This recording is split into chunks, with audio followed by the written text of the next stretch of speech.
Ma mère et mon père ont ignoré mon anniversaire. Encore. Mais quand ils ont vu ma Porsche à 95 000 $ sur Facebook, mon père a appelé « Où as-tu eu l'argent ?» Réunion de famille. Demain, 19h, j'ai coupé les ponts, et ils ne se doutaient pas de ce qui les attendait. Pour mon 28e anniversaire, mon téléphone est resté silencieux. Aucun appel de ma mère, aucun texto rapide de mon père, pas même une publication paresseuse sur Facebook de la part de ma famille.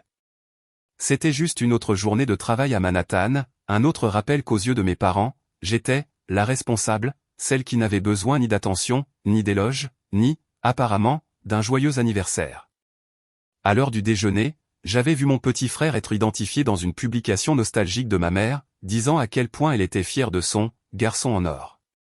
Et j'ai réalisé quelque chose de laid. Ils avaient encore ignoré mon anniversaire.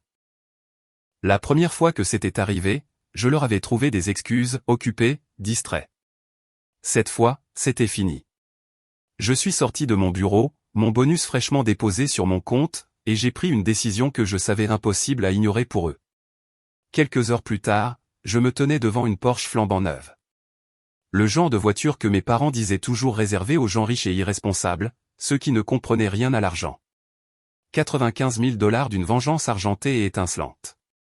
Ce soir-là, je l'ai garé à un endroit où les lumières de la ville scintillaient derrière moi, j'ai pris une photo, et je l'ai postée sur Facebook avec une légende simple disant que je me faisais plaisir pour mes 28 ans. En quelques minutes, les likes et les commentaires ont afflué de la part d'amis, de collègues et d'anciens camarades de classe qui me félicitaient. Du côté de la famille de mes parents, il y a eu un silence radio pendant environ 3 heures. Puis, mon téléphone s'est allumé avec le nom de mon père. Sa voix ne semblait pas fière. Elle semblait furieuse. « Où as-tu trouvé l'argent pour cette voiture ? Tu as une idée de l'air imprudent que ça te donne ? » Réunion de famille demain, 19h. Il pensait qu'il s'agissait de mes dépenses. Il ne se doutait pas que je suivais discrètement chaque dollar qu'ils injectaient dans la fausse réussite de mon frère depuis des années. Si vous pensez qu'acheter une Porsche à 95 000 $ pour se venger de ses parents semble insensé, attendez de savoir ce qu'est devenue cette réunion de famille, et combien leur favoritisme a réellement fini par leur coûter. Pour comprendre pourquoi cet appel a touché une corde si sensible, il faut remonter au dernier Thanksgiving passé ensemble. J'avais 27 ans, je travaillais des heures folles en tant qu'analyste financière senior à Manhattan, et je gagnais plus que mes parents n'avaient jamais gagné. Et pourtant, d'une manière ou d'une autre, j'étais l'ennuyeuse, la stable, de la famille. La vedette du spectacle, c'était mon petit frère, Ethan, 26 ans, le soi-disant visionnaire derrière une application de bien-être qui, pour autant que je puisse en juger, existait surtout sous forme de tableaux d'humeur et de mots à la mode sur son LinkedIn. Ce soir-là, nous étions tous autour de la table à manger, ma mère apportant fièrement sa dinde, mon père versant le vin, et Ethan entrant avec une petite maquette imprimée en 3D et un discours prêt, comme s'il participait à une émission de start-up. Il a posé cette étrange sculpture en plastique au milieu de la table et l'a appelée « une représentation de l'équilibre entre la technologie et la santé mentale ». Mon père lui a tapé dans le dos et a dit « Fiston, c'est l'avenir. C'est là-dedans que nous devrions investir ».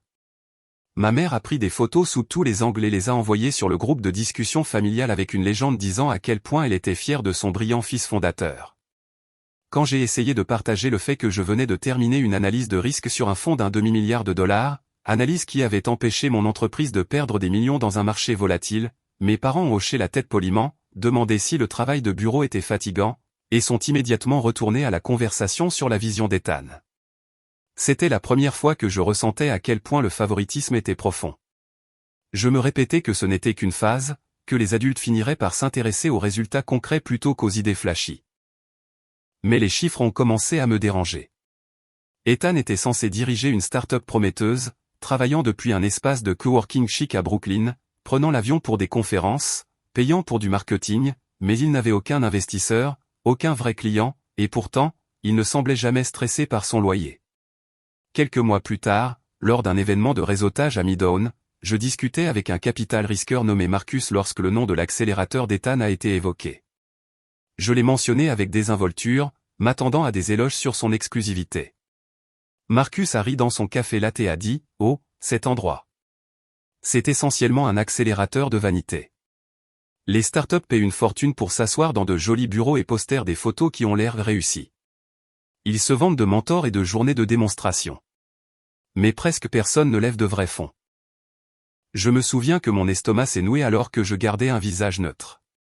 Sur le chemin du retour ce soir-là, je me suis repassé chaque moment où mes parents avaient traité Ethan de génie et parlé de la façon dont il soutenait son rêve. S'il payait cet accélérateur de sa poche, il brûlait de l'argent. S'il ne le faisait pas, quelqu'un d'autre le faisait. En tant que financière, je n'ignore pas les schémas. À peu près à la même époque, mon père m'avait demandé de l'aider à basculer certains de leurs comptes vers des relevés en ligne parce que la paperasse stressait ma mère. Cela signifiait que je savais exactement quelle banque il utilisait et comment leur virement apparaissait. Je n'avais pas besoin de mots de passe pour reconstituer le tableau. J'ai surveillé les montants et le timing. J'ai remarqué des virements réguliers arrivant sur le compte d'Ethan le premier de chaque mois. Toujours le même chiffre étrange, $2200. Cela semblait spécifique, pas aléatoire. J'ai créé un tableur, parce que évidemment, c'est ce que je fais. $2200 chaque mois pendant 24 mois, soit $52 800 au total, rien qu'en virement direct étiqueté, aide vie courante, et frais professionnels. Ensuite, il y avait ce dont Ethan se vantait publiquement.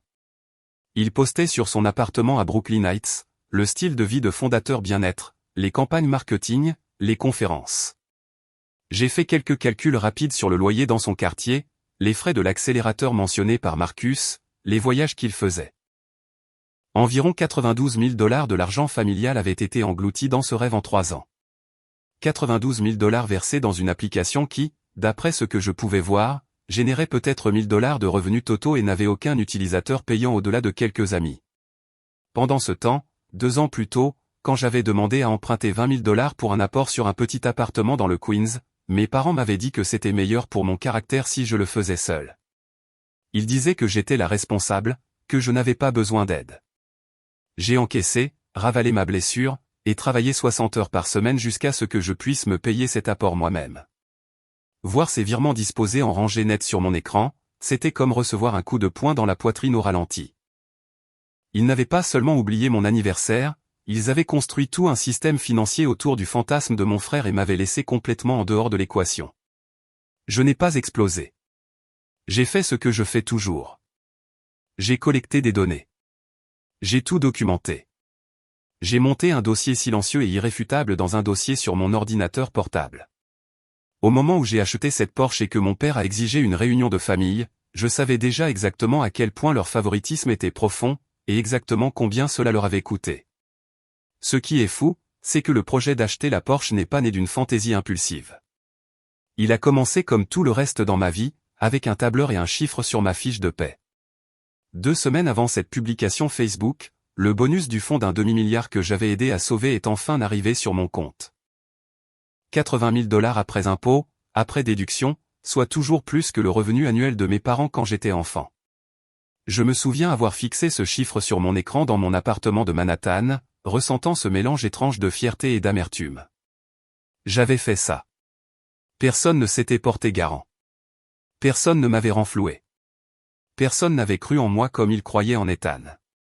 Et pourtant, j'étais là, la seule personne de la famille capable de dépenser 5 chiffres sans demander de l'aide à qui que ce soit. Le lendemain de mon anniversaire silencieux, j'ai retrouvé ma collègue et mentor officieuse, Lisa, dans un petit café près de Wall Street. Lisa est l'une de ces femmes qui semblent tout droit sorties d'un reportage de magazine financier. Blazer impeccable, regard encore plus affûté, parents immigrés, tolérance zéro pour les bêtises. Elle avait été la première personne à qui j'avais parlé des virements bancaires, de l'accélérateur, et du trou de $92 000 que mes parents avaient creusé pour maintenir le rêve de mon frère sous assistance respiratoire. Quand je lui ai dit qu'ils avaient encore oublié mon anniversaire alors qu'ils lui envoyaient un autre virement mensuel, elle a posé son café et m'a juste regardé pendant une seconde. Donc, laisse-moi bien comprendre, a-t-elle dit. Ils ont refusé de te prêter 20 briques pour un véritable actif, mais ils ont envoyé plus de $90 000 pour subventionner un faux style de vie de fondateur et un accélérateur de vanité. Et maintenant, ils sont en colère parce que tu as acheté une voiture avec ton propre bonus. Quand elle l'a formulé ainsi, cela semblait insensé. J'ai ri, mais c'était ce genre de rire serré et colérique qui ne fait pas du bien. Je ne veux pas juste leur crier dessus, ai-je dit. Crier ne marche jamais. Ils me traitent juste de dramatique et retournent l'admirer. Je veux qu'il le voie vraiment. Lisa a hoché la tête lentement, comme si elle pesait une transaction boursière. Alors assure-toi qu'ils ne puissent pas t'ignorer. Quelque chose de visible, quelque chose qu'ils ne peuvent pas justifier par la chance ou la coïncidence. Elle s'est penchée vers moi. Tu sais ce que les gens riches et irresponsables qui ne comprennent rien à l'argent achètent, selon tes parents? Une Porsche. Le mot a atterri dans ma poitrine comme un défi. C'était stupide, symbolique et complètement logique en même temps. Nous avons ouvert des applications de concessionnaires, vérifié mon crédit, fait tourner les chiffres comme si nous modélisions un nouveau portefeuille. Je pouvais rembourser mon petit prêt auto existant, mettre 60 ou 65 000 $ d'apport, financer le reste à un taux bas, et ma mensualité resterait confortable par rapport à mon salaire. Ce serait une démonstration de force, mais pas une imprudence. Le temps de finir nos deuxièmes cafés, nous avions un rendez-vous chez un concessionnaire à Long Island. Le vendeur là-bas a eu l'air presque surpris quand je lui ai tendu ma vérification de revenus et mon historique de crédit. Il n'arrêtait pas de jeter des coups d'œil entre les chiffres et moi, comme s'il essayait de réconcilier le stéréotype Porsche avec la femme en face de lui, qui avait un classeur rempli de questions sur les valeurs résiduelles et les taux d'intérêt. Quand il m'a demandé ce qui m'amenait, j'ai souri et dit, ma famille pense que seuls les fantasmes de mon frère valent la peine d'investir. J'ai décidé qu'il était temps de mettre un peu d'argent dans ma propre réalité. La Porsche Macan est-ce qu'ils m'ont montré était ridicule de la meilleure des façons. Argent métallisé, intérieur en cuir qui sentait encore l'usine. 400 chevaux, de 0 à 100 en 4 secondes. J'ai passé mes mains sur le volant et j'ai senti quelque chose s'apaiser en moi. J'ai versé 65 000 $ sur le champ, structuré le reste avec un prêt à faible taux d'intérêt, et regardé le vendeur essayer de ne pas paraître impressionné pendant que je signais. Pendant que je finissais la paperasse, Lisa était sur son ordinateur portable dans la salle d'attente, creusant plus profondément sur l'accélérateur d'éthane. Elle a trouvé des plaintes sur des forums obscurs venant d'autres fondateurs, des murmures sur des frais agressifs, des promesses trompeuses, des refus de remboursement. Au moment où j'ai quitté le parking, elle avait rédigé l'ébauche d'une plainte officielle auprès du procureur général de New York et du département de la protection des consommateurs. Tu ne fais pas qu'acheter une voiture, m'a-t-elle dit quand je me suis arrêté le long du trottoir pour la récupérer. Tu traces une ligne. Ils ont construit un fantasme avec l'argent de tes parents. Tu as construit une carrière sans l'aide de personne. Maintenant, tu vas garer cette différence pile là où ils ne pourront pas faire semblant de ne pas la voir. Alors que je m'insérais sur l'autoroute en direction de la ville, la skyline est apparue à travers le pare-brise de ma Porsche neuve à 95 000 $. Et pour la première fois, j'ai eu l'impression de ne pas simplement réagir à leur favoritisme. Je fixais les règles. La voiture était plus qu'un jouet. C'était la déclaration financière la plus bruyante et la plus brillante que j'ai jamais faite, et je savais exactement quel public avait besoin de la voir. Lisa et moi avons choisi Hudson Yard pour les photos parce que c'était New York en une seule image, des tours de verre, la High Line, et l'horizon s'étendant derrière nous comme un économiseur d'écran de la vie que j'avais construite sans aucune aide familiale. Le soleil descendait, se reflétant sur l'argent de la Porsche. Et pour une fois, je n'avais pas l'impression de simuler quoi que ce soit. J'ai garé le Macan selon un angle qui rendait l'insigne impossible à manquer, je suis sorti dans mes vêtements de travail, et je me suis appuyé contre le capot pendant que Lisa reculait avec mon téléphone. Lève un peu le menton, a-t-elle dit. C'est toi qui as fait ça. Montre-le. Nous avons pris une douzaine de clichés, certains sérieux, d'autres en riant. L'un d'eux me montrait regardant droit dans l'objectif avec cette expression calme de « je sais exactement ce que je fais », qui ne ressemblait pas à une pause. C'était celle-là sur l'écran.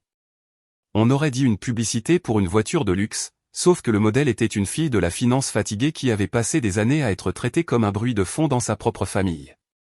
J'ai ouvert Facebook parce que c'était là que mes parents vivaient réellement en ligne. Instagram semblait trop jeune pour eux. J'ai commencé à taper une légende, j'ai effacé 3 fois, puis je me suis arrêté sur la vérité, sans le drame. Joyeux 28e anniversaire à moi-même, ai-je écrit. J'ai clôturé un fonds majeur au travail ce trimestre et utilisé mon bonus pour m'acheter la voiture que je voulais depuis des années. Pas de sponsor, pas d'investisseur, juste beaucoup de nuits blanches et de tableurs. J'ai appuyé sur publier. Pendant un moment, rien ne s'est passé. Puis les notifications ont commencé. D'anciens amis de fac, des collègues, même mon ancien patron de mon premier emploi, tous se sont précipités dans les commentaires. Fier de toi. Voilà à quoi ressemble le travail acharné. Cette chose est magnifique. Un type de mon département a plaisanté en disant qu'il avait besoin qu'on le dépose au bureau maintenant. J'ai souri à l'écran, pensant à quel point il était étrange que les gens qui voyaient réellement mes efforts au quotidien me célèbrent plus que les gens qui m'avaient élevé. J'ai vérifié la liste des vues. Ma mère avait vu la publication. Mon père aussi. Pas de like, pas de commentaires, pas d'appel. Lisa a jeté un coup d'œil par-dessus mon épaule. Donne-leur du temps, a-t-elle dit sèchement. Ils sont probablement en train de faire le calcul. Nous sommes rentrés chez moi, avons commandé à emporter, et pendant que je regardais une série d'un œil, Lisa s'est assise à ma table de cuisine, peaufinant la plainte contre l'accélérateur d'Ethan, ajoutant des dates et des montants en dollars que j'avais rassemblés. Quand elle a finalement cliqué sur soumettre sur le site de l'État, elle a tourné son ordinateur portable vers moi comme pour une petite cérémonie. La trace écrite a commencé, a-t-elle dit. Maintenant, on va voir ce qu'ils en font. Il était presque minuit quand mon téléphone s'est allumé avec le nom de mon père. J'ai senti ma poitrine se serrer, non pas parce que j'avais peur, mais parce que je savais déjà exactement comment cela allait se passer. Je l'ai mis sur haut-parleur et posé sur la table pour que Lisa puisse entendre. « Émilie » a-t-il dit, sans prendre la peine de dire bonjour. « D'où as-tu sorti l'argent pour cette voiture ?» Son ton n'était pas curieux. Il était accusateur, comme si on m'avait surprise en train de voler. « De mon travail, ai-je dit calmement. Du bonus dont je vous ai parlé 3 fois et sur lequel vous avez changé de sujet. C'est financé de manière responsable. J'ai fait des calculs pendant des semaines. » Ma mère est intervenue en arrière-plan, sa voix aiguë et perçante. Une voiture à 95 000 $, ce n'est pas responsable, Émilie. Les voitures perdent de la valeur dès que tu les sors du parking. C'est impulsif. C'est ce que font les gens qui ne comprennent rien à l'argent. J'ai fixé les clés de la Porsche sur mon comptoir et j'ai senti quelque chose se durcir en moi. Moins impulsif, ai-je dit lentement, que d'envoyer 92 000 $ sur 3 ans pour soutenir une start-up qui fait 1 000 $ par an de chiffre d'affaires. Il y eut un long silence. Je pouvais pratiquement les entendre repasser mes mots, essayant de comprendre comment je connaissais ce chiffre. Mon père s'est raclé la gorge. Nous ne parlons pas de ton frère en ce moment, a-t-il claqué. Nous parlons de toi, de l'exemple que tu donnes. Tu ne peux pas simplement faire des achats énormes sans consulter ta famille. Cette phrase a failli me faire rire. J'ai 28 ans, ai-je dit. Je vis seul. Je paie mes propres factures. Vous n'avez pas à être consulté sur mes décisions financières. Vous ne l'avez jamais été, sauf si c'était pour me dire non. Un autre instant de silence. Puis mon père est passé à sa voix de contrôle, celle qu'il utilisait quand j'étais adolescente. Réunion de famille, a-t-il dit. Demain, 19 h. Ta mère et moi voulons que tu sois là. C'est sérieux, Émilie. J'ai croisé le regard de Lisa. Elle a haussé les sourcils comme pour dire « et voilà ». J'ai gardé une voix égale. Très bien, ai-je dit. Je serai là. Mais si on doit parler d'argent, on va parler de tout l'argent. Quand j'ai raccroché, mes mains étaient stables. Pas de tremblement, pas de doute. De l'autre côté de ma fenêtre, ma Porsche à 95 000 $ trônait sous le lampadaire comme un défi silencieux.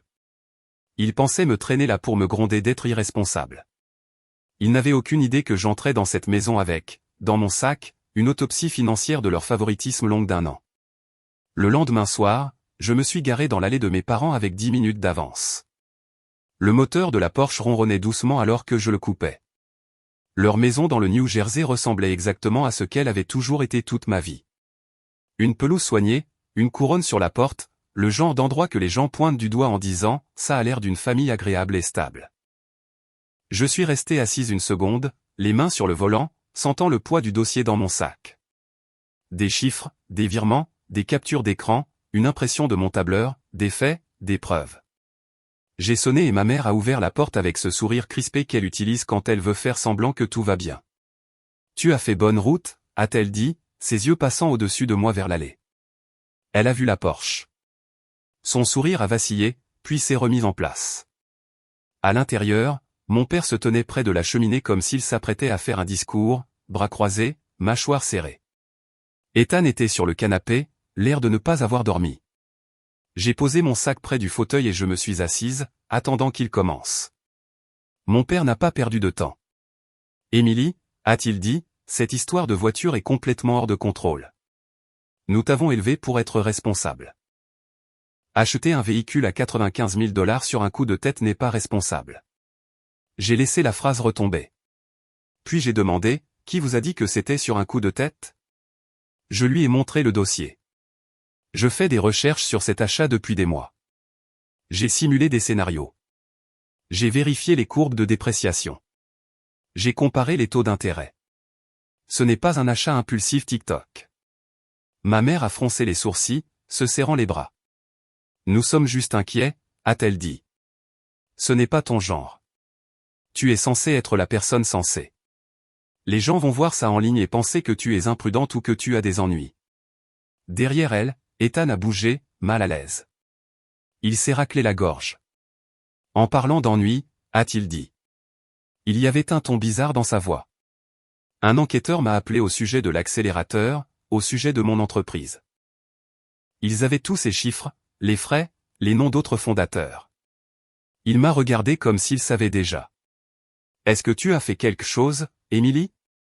Mon père s'est tourné vers moi, les yeux plissés.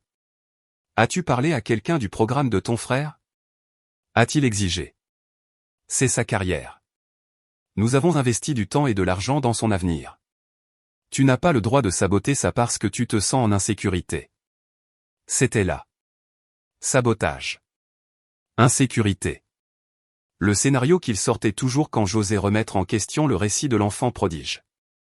J'ai pris une inspiration et ouvert le dossier, étalant les papiers sur la table basse comme des cartes. Je n'ai rien saboté du tout, ai-je dit. J'ai signalé un modèle commercial prédateur qui saigne cette famille depuis des années, et j'en ai fini de faire semblant de ne pas voir les chiffres. La main de ma mère a volé à sa bouche quand elle a vu les logos de la banque.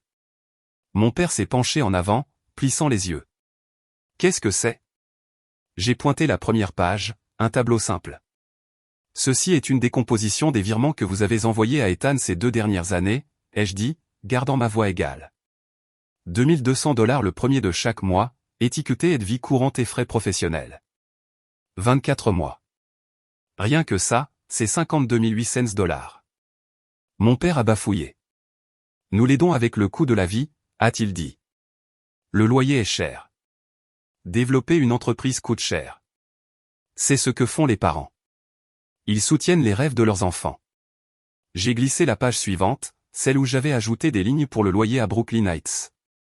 Les frais estimés de l'accélérateur à 2000 $ par mois. Les voyages, le marketing. Bien sûr, ai-je dit.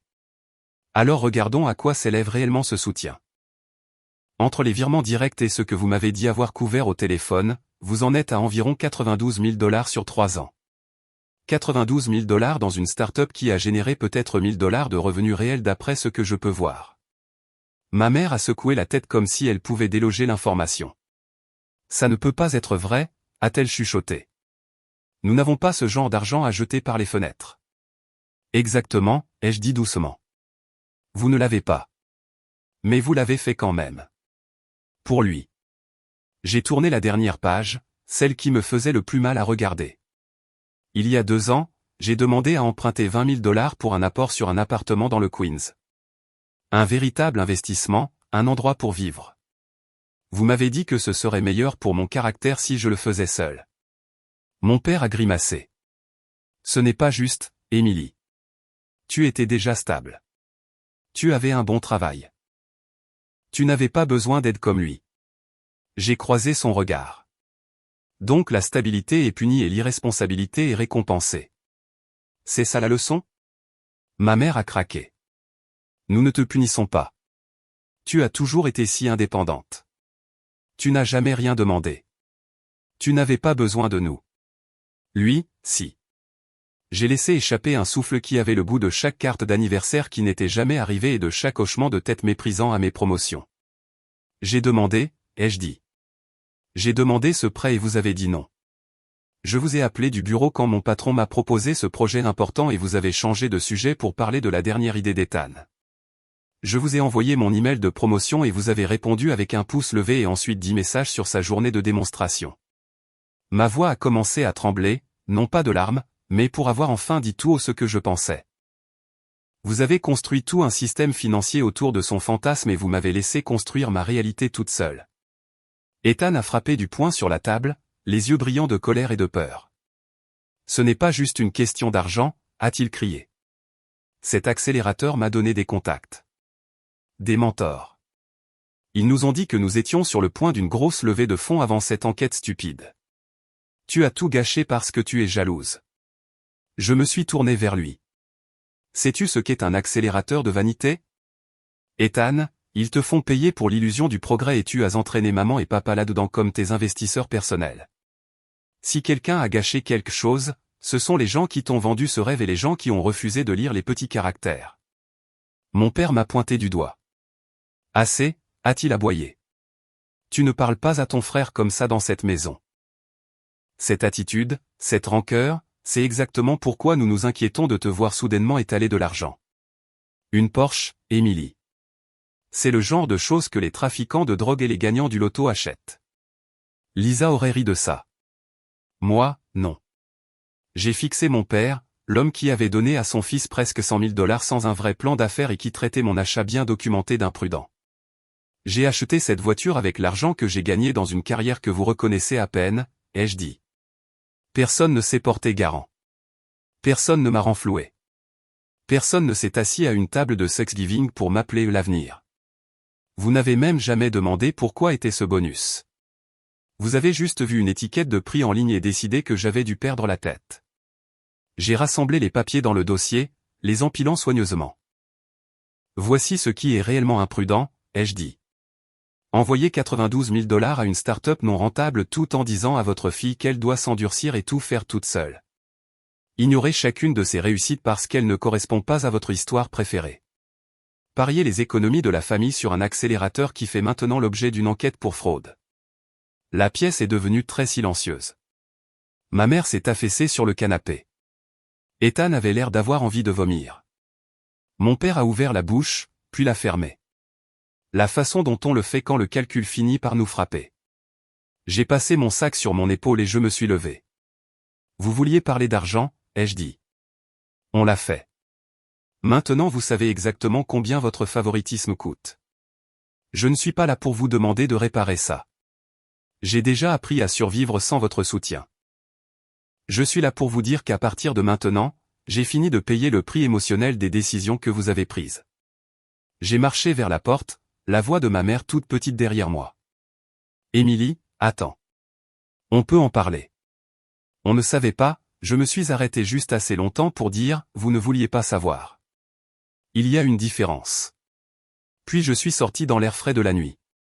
La Porsche était garée dans leur allée, élégante et décalée à côté de leur berline vieillissante, un symbole brillant et indéniable de la vie que j'avais construite pendant qu'ils étaient occupés à financer un fantasme. En m'éloignant, j'ai vérifié le rétroviseur et je les ai vus debout dans l'embrasure de la porte, encadrés par la lumière chaude de la maison qui ne m'avait jamais vraiment semblé être un foyer. Pour la première fois, j'ai eu l'impression que les rôles s'étaient inversés. C'était eux qui restaient dans le noir, et j'étais celle qui conduisait enfin sa propre histoire. 2 matins après cette explosion dans le salon de mes parents, j'étais de retour à mon bureau à Manhattan quand Lisa est apparue à la porte, tenant son téléphone comme un verdict. Tu te souviens de cette plainte qu'on a déposée, a-t-elle dit. L'État l'a prise en charge. Enquête complète. Elle s'est laissée tomber dans le fauteuil en face de moi et a commencé à énumérer les faits. Le bureau du procureur général de New York avait ouvert un dossier sur l'accélérateur, et parce que certains de leurs sites étaient techniquement basés dans 2 États voisins, d'autres agences étaient maintenant impliquées. Il y avait déjà une demi-douzaine d'autres fondateurs qui avaient déposé des plaintes similaires une fois les premiers avis envoyés. Frais cachés, fausses promesses sur des présentations d'investisseurs, menaces quand les gens essayaient de quitter le programme. C'était pire que ce que nous pensions.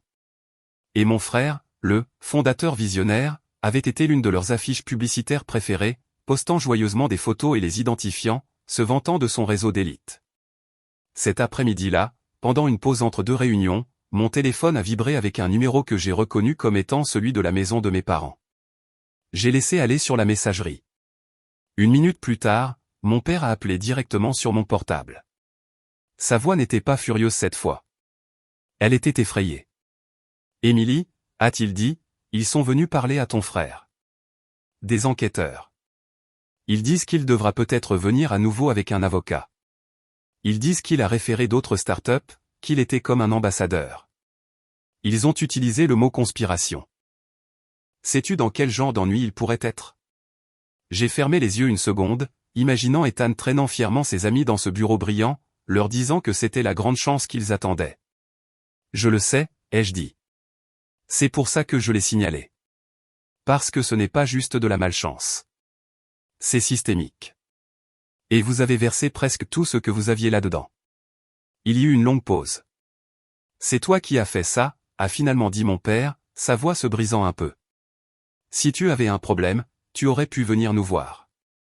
Au lieu de ça, tu es allé voir le gouvernement. Il pourrait ruiner sa vie. J'ai ressenti une étincelle de colère, froide et nette. Tu as raison, ai-je dit. Quelqu'un pourrait ruiner sa vie. Les gens qui lui ont vendu un mensonge pour 2000 $ par mois. Les gens qui vous ont convaincu de le financer tout en ignorant chaque drapeau rouge.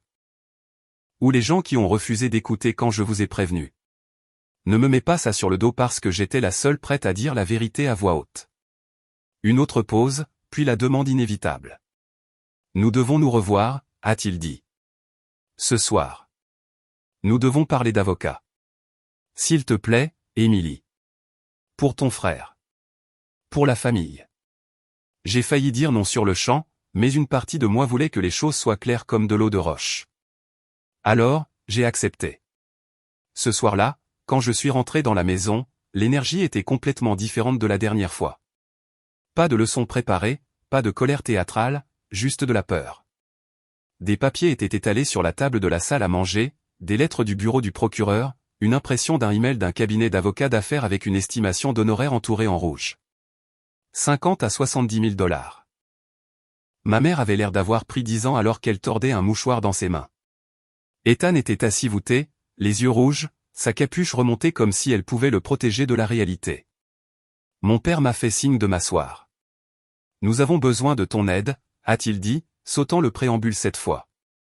Ethan pourrait avoir besoin d'un avocat. Un bon. Tu es la seule dans cette famille qui a ce genre d'argent.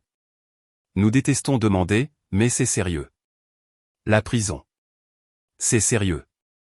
Ma mère a reniflé. S'il te plaît, Émilie. Peu importe ce qui s'est passé entre vous deux. C'est toujours ton frère. Tu ne peux pas juste le laisser affronter ça tout seul. J'ai regardé l'estimation des frais, puis Ethan, puis les deux personnes qui avaient fait chèque après chèque pour son rêve sans jamais demander une seule fois un business plan. Une semaine plus tôt, j'aurais peut-être cédé, utilisé mes économies, me disant que c'était mon devoir. Maintenant, la clarté que je ressentais était presque choquante. Je ne le laisse pas affronter ça tout seul, ai-je dit. J'ai déjà fait plus pour protéger cette famille que n'importe qui d'autre dans cette pièce. J'ai signalé une arnaque avant qu'elle ne vous entraîne encore plus profond. J'ai essayé de vous prévenir. Vous m'avez ignoré.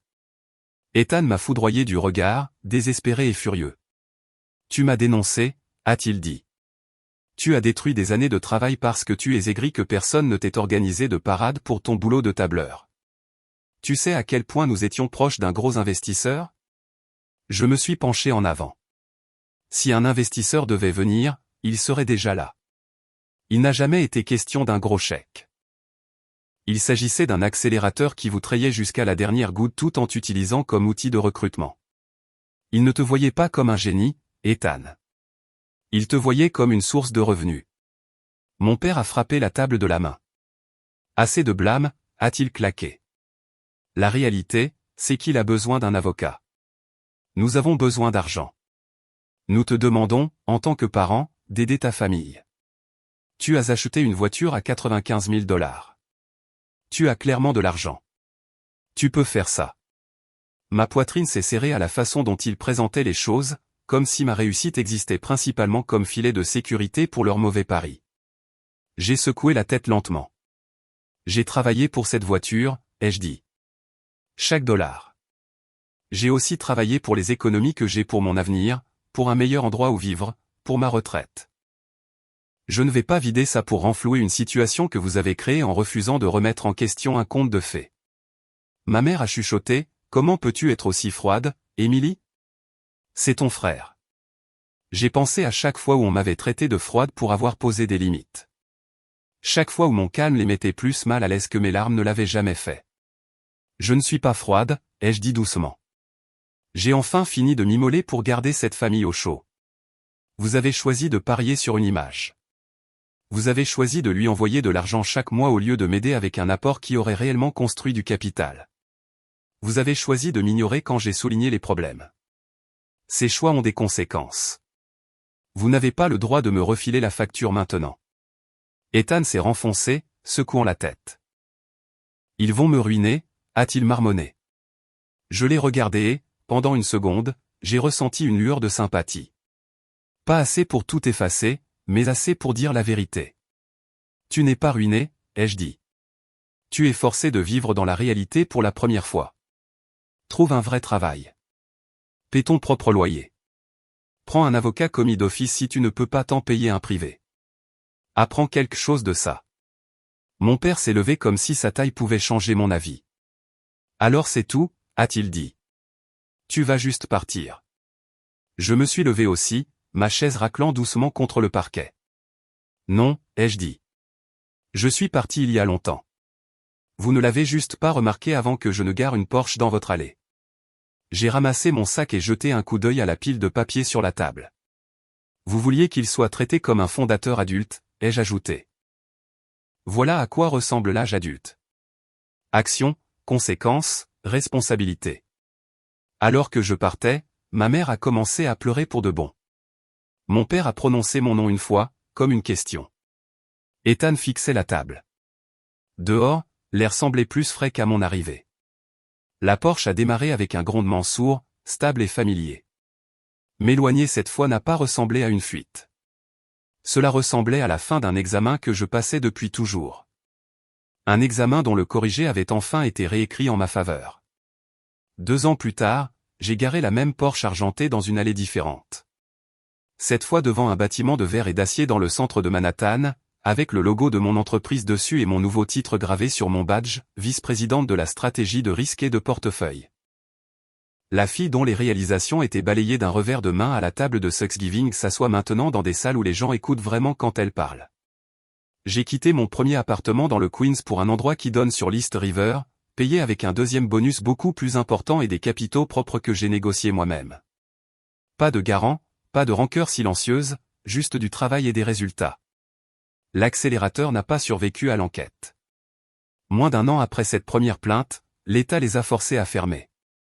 Leurs fondateurs ont été accusés de fraude et d'une poignée d'autres choses que je ne prétends pas comprendre entièrement, mais je sais qu'ils ne vendront plus de faux espoirs à qui que ce soit avant un moment.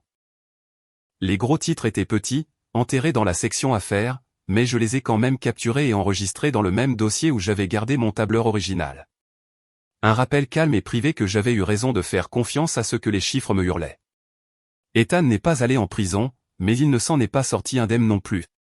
Il a accepté une négociation de peine, a fini avec 2 ans de probation, des cours obligatoires d'éducation financière, et l'exigence de rembourser une partie de l'argent qu'il avait pris à quelques-uns des autres fondateurs qu'il avait recrutés.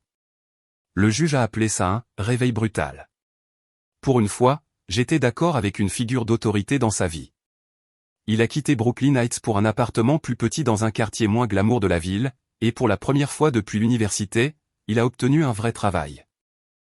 Pas fondateur, pas visionnaire, pas PDG d'une bio LinkedIn, juste un graphiste junior dans une petite agence de marketing, apprenant à accepter les critiques, à respecter les délais et à arriver à l'heure. Quand ma mère parle de lui maintenant, elle n'utilise plus le mot « génie ». Elle dit des choses comme « il apprend » ou « il a beaucoup à grandir ». Mes parents ont pris leur propre coup dur. Entre les frais d'avocat, qui ont fini autour de 68 000 $, et l'argent qu'ils avaient déjà versé dans l'accélérateur des années auparavant, leur échéance de retraite a été repoussée brutalement. Mon père a pris un travail de consultant à temps partiel. Ma mère a commencé à garder les enfants des voisins l'après-midi pour un peu d'argent supplémentaire. Ils ne se vantent plus de leurs investissements lors des réunions de famille. Quand ils parlent d'argent, il y a une nouvelle prudence dans leur voix qui n'existait pas quand ils signaient des chèques pour soutenir le rêve d'Ethan. Notre relation n'a pas magiquement guéri quand la poussière est retombée. Il n'y a pas eu de grandes excuses larmoyantes, pas de moment hollywoodien où tout le monde s'embrasse et tout redevient normal. Ce qui a changé était plus calme. Ils ont commencé à poser des questions sur mon travail sans immédiatement bifurquer vers mon frère. Ma mère a commencé à m'envoyer des textos pour mon anniversaire avant que Facebook ne le lui rappelle. Mon père, l'homme qui avait un jour qualifié ma voiture de cascade imprudente, m'a demandé un jour comment j'avais structuré mes comptes de retraite et a écouté ma réponse jusqu'au bout. J'ai pardonné certaines choses lentement et gardé d'autres cicatrices comme limite. Je vais dîner une fois par mois. Je pars quand les conversations se transforment en culpabilisation. Je n'offre pas d'argent. Je ne cautionne pas de décision. Je suis poli, même chaleureuse parfois. Mais la partie de moi qui espérait qu'il me verrait soudainement comme il voyait Ethan a disparu. Cette partie a été remplacée par quelque chose de plus solide, une sorte de respect de soi que j'aurais aimé trouver plus tôt.